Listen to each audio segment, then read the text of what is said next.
Hi, everyone. Thank you so much for having me. So I'm Thibaut. I'm a creative technologist at a company called Fitch. We basically do store design, and we do the physical side and the digital part as well. But I'm not going to be talking about any of that tonight. So what I want to talk to you about today is creating engagement through interaction. And by that, what I mean is that I'm going to give a little bit of an overview of my journey as an experience designer and show how I've been using technology and interaction to craft alternative ways to understand, experience, and interact with the world around us. So the first thing, first I'm going to give a little bit of context about who I am and where I'm from and all of that, because I feel like it's going to help throughout the process. So basically, I'm not an engineer at all. I started as a graphic designer. So I studied graphic design in BA. And in that graphic design course, it was really oriented towards like printmaking and the physical object and all that goes around it. So yeah. So it has that very like physical side to it where, you need to choose the right paper, you need to print in the right way, and there's many different ways of doing it, and you need to find the right one that suits your intent and what you're trying to convey. And I feel like that influenced me a lot in what I do today. And so in that course, we had a 2-hour introduction to the programming language processing. And it all went downhill from there, I guess. I got hooked up on it, and I realized that I didn't want it to be a graphic designer anymore, and I just wanted to play around with code and just do whatever, I don't know. And so there in that course, I was interested in digital because of that 2-hour processing and introduction, but my teachers were interested in me doing layout and printed objects. So there was a conflict that kind of came up there. And my response to that conflict was to be like, okay, you guys want me to do some physical objects. I want to do something that's more towards, using digital and investigating creative computing and stuff like that. So I'm going to investigate the boundaries between physical and digital. And doing so, I discovered a concept that I've been working with pretty much ever since, which is the boomerang metaphor. So a boomerang metaphor is, so when we transition from the physical space to the digital space, so the beginning of computing, we use metaphors to make things easier for us. So, you have a desktop, you have a window, the trash can is where you put the files in the bin, all that kind of stuff. And a boomerang metaphor is when you reverse that process. So the physical world influences the digital world, and then you take some of the stuff that exists in the digital world and you bring it back into the physical world. And so the first project I'm going to be talking about is basically me trying to, 19-year-old me trying to show that concept. And what I landed on was some kind of physical website, I guess. So the idea behind this is so I was like, yeah, okay, physical has all those attributes that are really nice because, you can print stuff in a certain way. You have that physical object that you can relate to and have an emotional connection to. But at the same time, digital is really good as well because you can use one screen to display all different types of content, and you can make stuff interactive and everything. And so I imagined that kind of project that is basically it's basically a scroll where you have a button, and when you press it, it scrolls down, and at certain points where you have references and notes, instead of those notes being gathered at the end of the page, they are automatically opened on the computer. So yeah, that's it for this one. Yeah, and so from that point on, every time I was making projects as part of uni or in my own time, I was always using technology and I became this kind of person at school that, you know, I was the coding guy amongst artists and designers. And so, um, you know, like people started calling what I did wizardry or magic. They were like, oh yeah, Thibaut, can you help me and do your magic with this or that? And I found that really interesting because for me, it was just, you know, learning how to code was just like any other learning process. It's just that the first step when you're an artist is really hard because you need to sit in front of that computer and start writing some text that you don't understand and you know, start trying to produce stuff with it when you don't really know what you can actually do. And so I started working on different iterations of a project where I was trying to craft ways for people that were in school with me to learn how to code, or at least to learn the basics of coding logic. And what I really wanted to focus on is having an approach that was based on experimentation. So when you start using the tool or whatever I'm making, you don't have to know anything about coding in order to use it. And you don't have to know anything about it to use it. So you can just start, you know, playing around, just using the affordances of that object and start plugging stuff and start moving stuff around and something happens. And so the first iteration was based on the analogy of the modular synthesizer. So for those who don't know, modular synthesizer is basically a box that has a lot of different inputs and outputs, and it has different blocks that represent kind of functions, and you put signal inside the functions and you can start creating outputs, sound outputs based on that. And so I kind of engineered my own synthesizer that was made for, you know, creating visuals. And, you know, I had different boxes and every box represented a function, and you could basically take those cables, plug them, and then move potentiometers to change parameters. And it was like a very basic approach to computing logic. It was a bit like, yeah. The problem with that is that I completely failed the interface. So it wasn't usable at all unless you knew how to use it.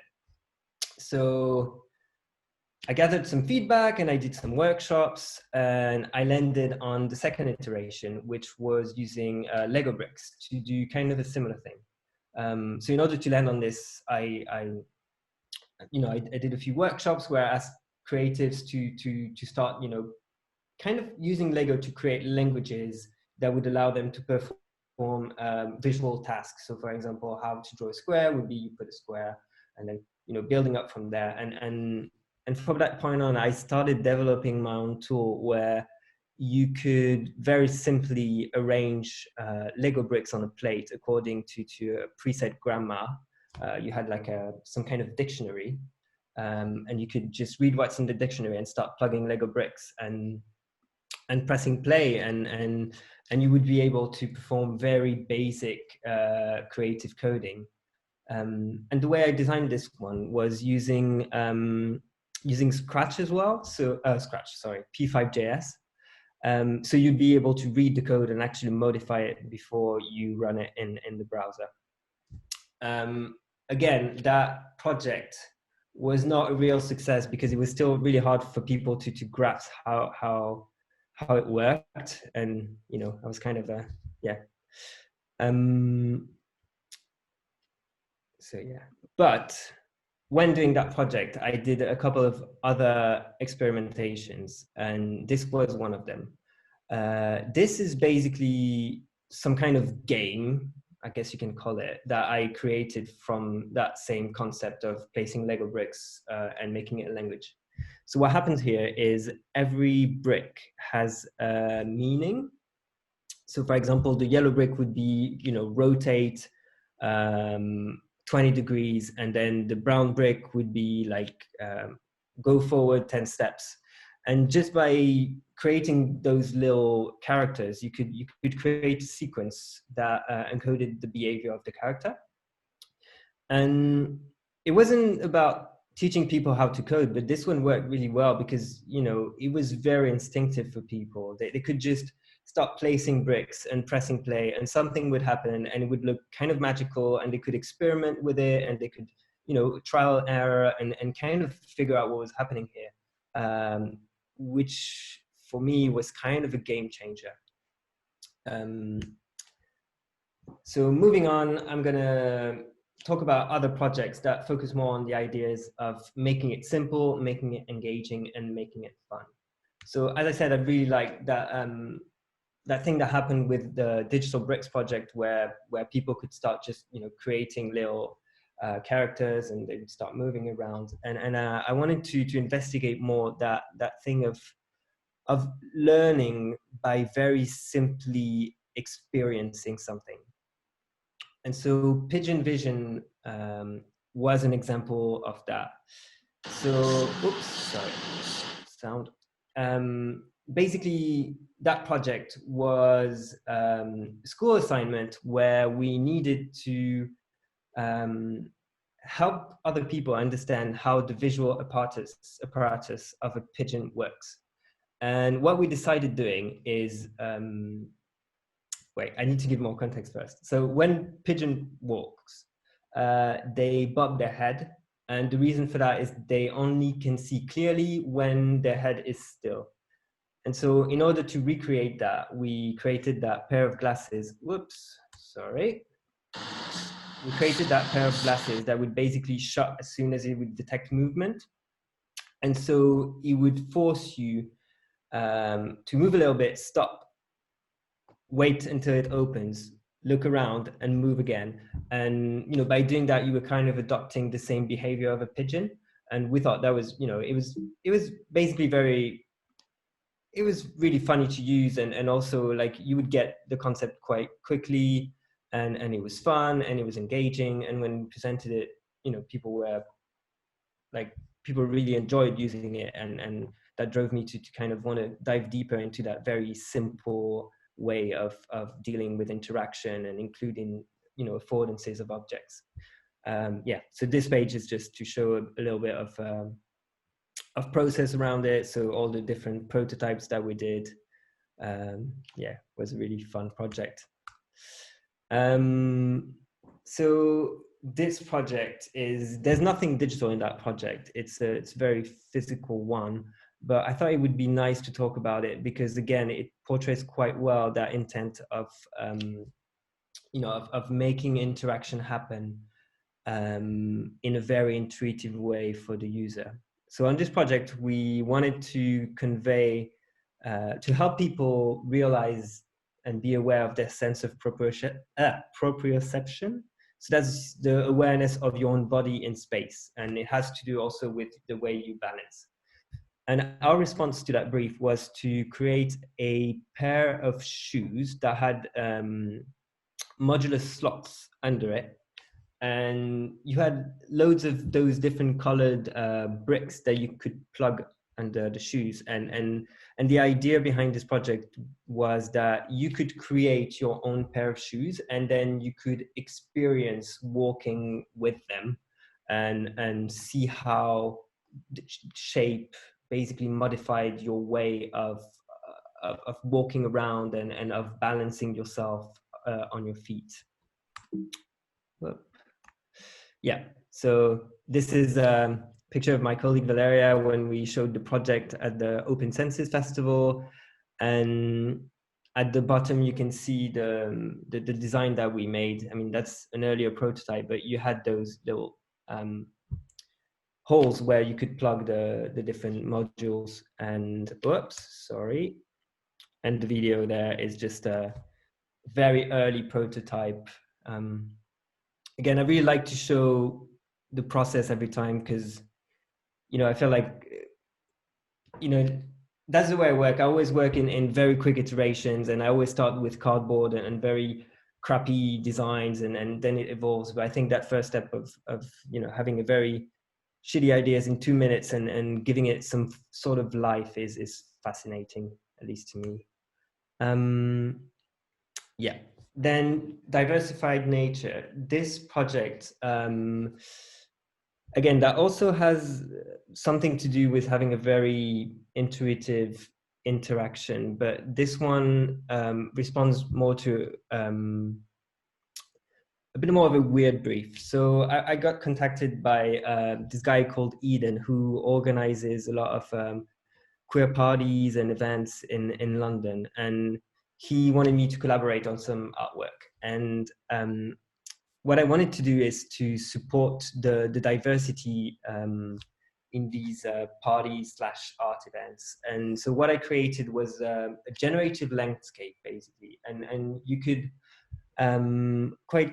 you had an iPad with a very simple drawing software on it, and you could just draw something, and then you could send it to a second screen that was basically projection mapping on a wall, and you could see your drawing come to life in an environment. And you know, throughout the parties, everyone would come and start interacting with it, sending their images, and it was actually really nice to see how diverse it got, and how people were just, you know, drawing stuff and responding to what was already drawn there, and also how intuitively they got what happened, and how to use it without having anyone being there to explain them. And I was quite fascinated on this project, especially on how drunk people are an amazing audience when it comes to interaction.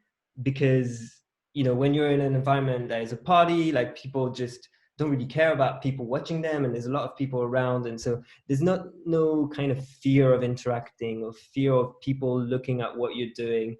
And it makes the process of designing interactions so much more fun and so much more engaging. Yeah, so this is documentation at one of the parties where we presented our art piece.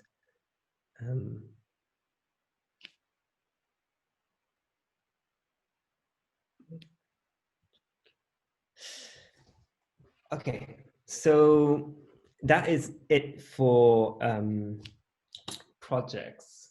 Now I want to talk a little bit about what I've been doing lately. So, you know, I was designing all these very interactive, very physical anchored installations and projects, and all of a sudden, you know, coronavirus happened, and I was like, well, I still want to be designing for people, and I still want to be designing interaction, but things are getting very limited with, you know, the current context of just having people that might have a laptop, might have a phone, might have whatever. And so what I started doing is, you know, investigating what was possible to do with JavaScript, and what was possible to do on a browser. And I discovered that AI and computer vision was becoming more and more usable for the browser, even though it's still not, you know, state of the art. But you can start doing some stuff with it. And, you know, another way to put that problem in perspective is, like, UI has been there for 30 years, and it was optimized to do some work. But how does it work now that, you know, we also need to do entertainment, and you know, people are not only using computers for working. So, you know, maybe there's something to be investigated there. At least that's my belief. And so I'm going to present to you some of the experiments I've been doing on a daily basis for the last month or so.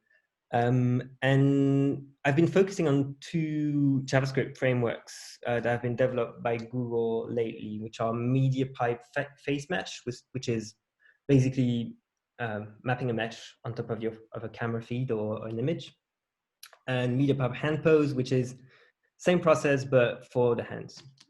And so, yeah, basically one night I was kind of bored with, you know, not being creative and everything, and I started, you know, investigating those two tools, and started, you know, trying stuff out, and just giving myself the goal of doing one a day, even though you know, the idea is quite shit, even though it doesn't look nice, just, you know, trying to get stuff out to kind of experiment the limits of this.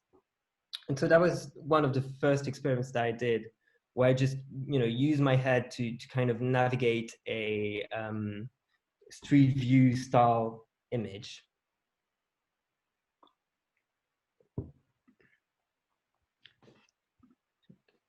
Then this one was trying to kind of trick you into seeing some depth into your computer. But that was like when I said that some of it was shit, that's what I'm talking about. So this one is, you know, very low level, very rough. You cannot see what's going on. But then I developed it further, and I got to this, which is a bit more convincing. But yeah, basically what this is doing is just, you know, looking at your head in 3D space, figuring out where it is, and then recreating that space in 3.js, and creating a 3D environment around it that moves according to where your face is. Then, yeah, this is when I was first setting up my workflow for the face mesh one. So very simply trying to map a 3D hand that looked like a emoji hand on myself. And as you can see, that, you know, it's still not state of the art. Like the tracking is not perfect, but you can start to do stuff. And really that's where I'm trying to be. I'm not trying to develop anything that is actually usable for now. What I'm trying to do is more explore and try to understand how far we can go, and when the technology is there, be able to be ready for developing these ideas further. But yeah, that's just trying to change the mouse pointer by hand. This one was just trying to trigger some events when having some very simple hand motions.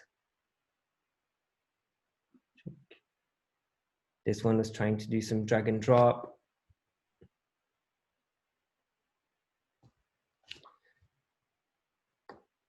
Just aware that there's a lot of stuff here. Not all of it is really interesting. Yeah, this one is one that like what I discovered when doing this is that sometimes the stuff that works best is the simplest stuff. So this one was just like an idea I had in 1 minute, which was just, you know, what if the font always is visually, is always visually the same size? And that one worked quite well. And I mean, I think that's, you know, something that comes with doing so many experiments, is that you're able to look back at it and be able to judge what has legs and what doesn't, basically. And I think this one is definitely one of my favorites. Yeah, there's this one as well. There's, you know, just very simple head interaction in case you're, you know, on Instagram and drinking a beer at the same time and want to flick through albums.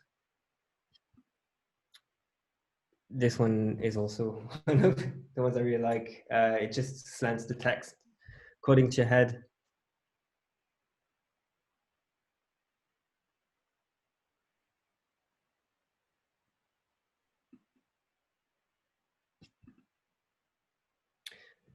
This one is, I was actually quite surprised because there's a lot of libraries that do gaze tracking, but on the browser at least, it doesn't really work. But I discovered that actually by just looking at the angle of your head towards the screen, you can start having somewhat an idea of where people are looking, even on a 13-inch screen.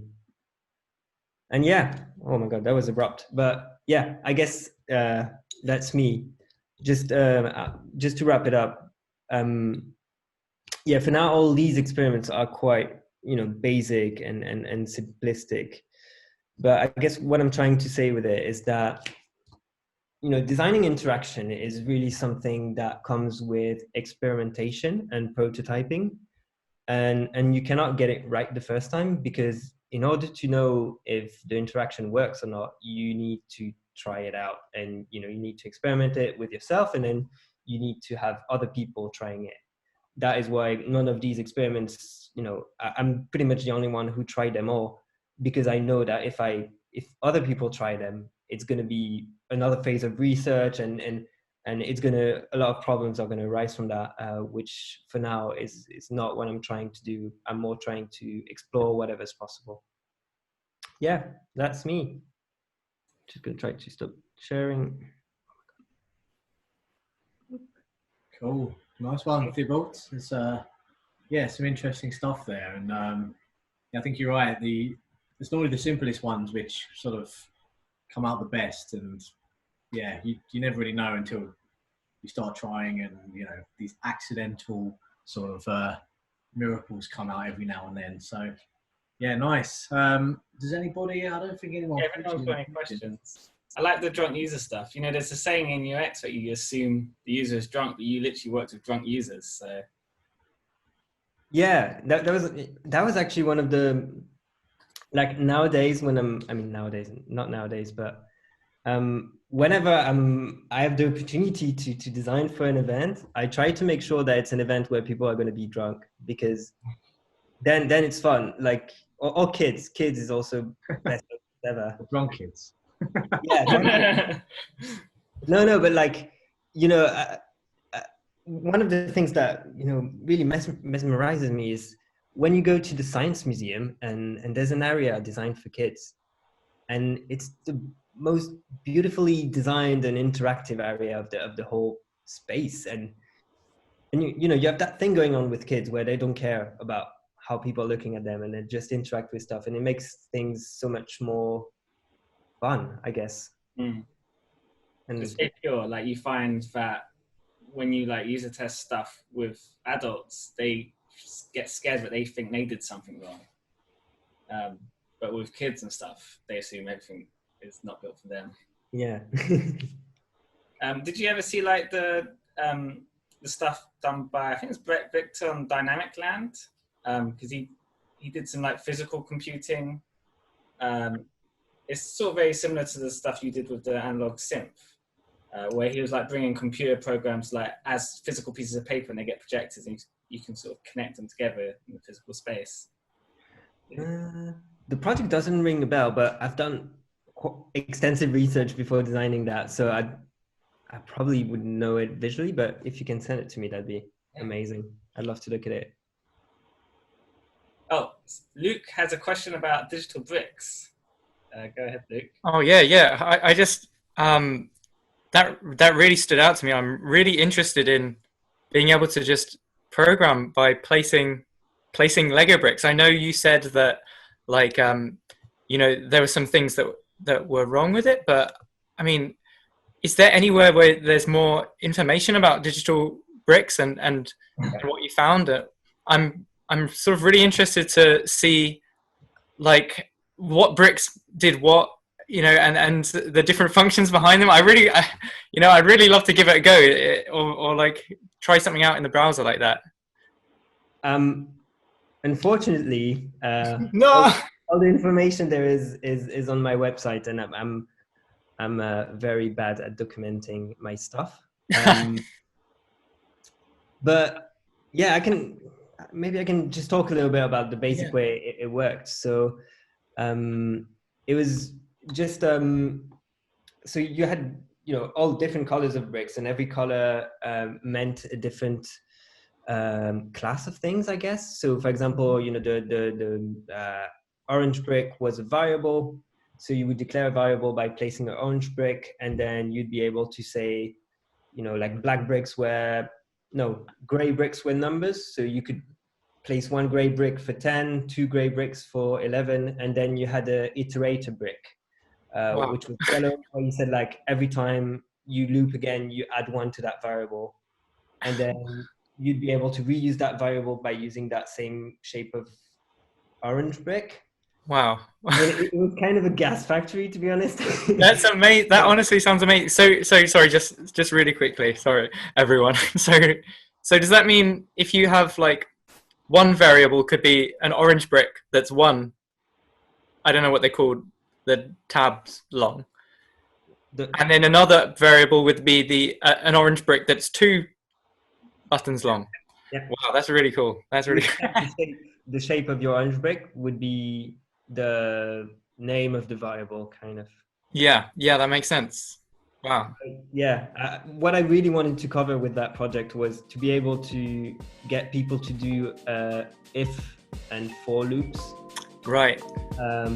And you could kind of do it, but it would get, you know, really complex.